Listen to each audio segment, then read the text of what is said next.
afternoon, ladies and gentlemen. Can I welcome you most warmly here today on behalf of all the officers and members of the All-Party Parliamentary Water Group. We're here today to launch our little brochure, Making Innovation a Reality.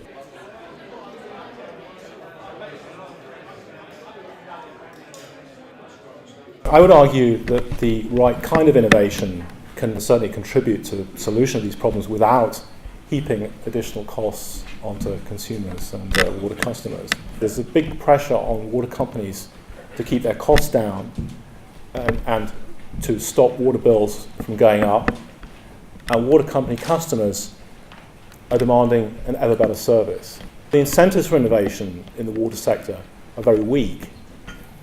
And we believe that water companies are quite slow to adopt new technology. There's a very real challenge today, obviously, with too much water in the wrong place, with all the flooding that's going on. But it's very important that we actually think about that floodwater as being somebody else's water resource. We need to do much more rainwater harvesting in this country. I think these are really good networking events because we are facing some really big challenges in the UK. We've got big floods right now, just come out of a near catastrophic drought.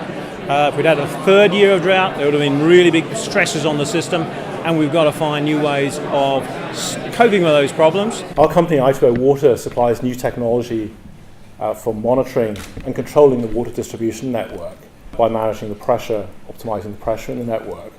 And we reduce leakage typically by 20%. Although our technology is now being used by 14 out of the 21 UK water companies, our technology has been adopted much more quickly outside of the UK in companies such as Malaysia, Colombia, South Africa. And sometimes we ask, why is this?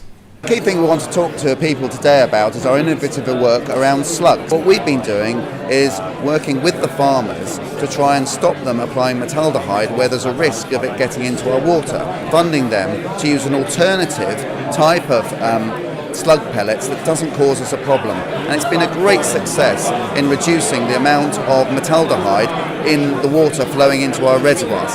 In the countries where we've seen the fastest uptake of I2O's technology, the right incentives for innovation have already been put in place.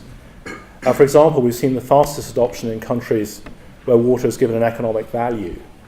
Shabas, the largest water company in Malaysia, adopted our technology very quickly and is now saving a massive 50 million litres every day.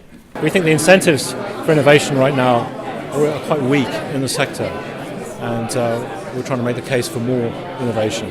They've done a fantastic job promoting innovation in the water sector, and this event is a great example of that. Bringing senior water utility people together with other stakeholders and MPs and other members of the government together with innovative companies such as I2O to talk about innovation and talk about how to get more innovation into the industry. This event is the fifth one that they've held, so I think it's a fantastic example of how they are helping to promote innovation in the industry. So if we are to solve the massive challenges faced by the water sector, we need the government and regulators to implement regulation that encourages innovation.